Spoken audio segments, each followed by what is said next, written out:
Hello guys, నా last వీడియోలో ఎడారిలో వర్షం పడుతుందని చెప్పాను కానీ ఇప్పుడైతే ఈ వీడియోలో లైవ్లో చూపిస్తాను మీకు. అండ్ ఇదంతా మా ప్రాజెక్ట్ సైట్ అనమాట, ఇంకా కన్స్ట్రక్షన్లోనే ఉంది. నేను ఉండేది సౌదీ అరేబియా హరాద్ అనే ఏరియాలో. అండ్ ఇక్కడ ప్రజెంట్ టెంపరేచర్ అయితే 6 degrees వరకు ఉందన్నమాట. అది 2 degrees వరకు పడిపోతుంది. చూడండి వర్షం అయితే ఫుల్గా ఎలా పడుతుందో. అండ్ వాటర్ కూడా మొత్తం ఫ్లో అయిపోతుంది కిందికి. అండ్ ఇక్కడ ఏంటంటే వర్షం పడినా కూడా వర్క్స్ అనేవి ఆపరు, ఎందుకంటే వర్షం కొద్దిసేపు ఉంటుందని తెలుసు వాళ్ళకి, అందుకని ఆపరు, కంటిన్యూ చేస్తూనే ఉంటారు అలానే. లాస్ట్ ఒక 4-5 days నుంచి వర్షం పడుతూనే ఉందన్నమాట. అండ్ ఇదంతా కంప్లీట్ డెజర్ట్ ఏరియా అనమాట. గేట్స్ దాటినాక మొత్తం డెజర్ట్. ఇదంతా మా కంపెనీ ల్యాండ్. నేను ఇప్పుడు మీకు చూపిస్తుంది ఓన్లీ మా ప్రాజెక్ట్ ఒకటే. ఇది వచ్చేసి మా ప్రాజెక్ట్ ఆఫీస్, మేమంతా లోపలే ఉంటాం మ్యాక్సిమం. మీరు ఇప్పుడు చూస్తుంది ఓన్లీ మా ప్రాజెక్ట్ ఒకటే అనమాట. ఇలాంటివి చాలా ఉంటాయి, డైరీస్, ఫ్యాక్టరీస్, ఇంకా డిఫరెంట్ ఫ్యాక్టరీస్ అన్నీ ఇంకో సైడ్ ఉంటాయి మా కంపెనీవే.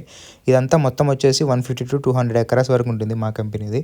ఇదేంటంటే కొత్త ప్రాజెక్ట్ కాబట్టి మొత్తం ఫస్ట్ నుంచి బిల్డ్ చేస్తున్నారు మొత్తం. సో ఈ వీడియో అయితే మీకు నచ్చిందని అనుకుంటున్నాను. నా ఛానల్లో వెళ్ళి ప్రీవియస్ వీడియోస్ కూడా చెక్అవుట్ చేయండి. అలానే నా ఛానల్ని సబ్స్క్రైబ్ చేసుకోండి, లైక్ అండ్ షేర్ కూడా చేయండి. ఇంకా ఇలాంటి మంచి వీడియోస్ పోస్ట్ చేస్తుంటాను. Thank you, bye bye.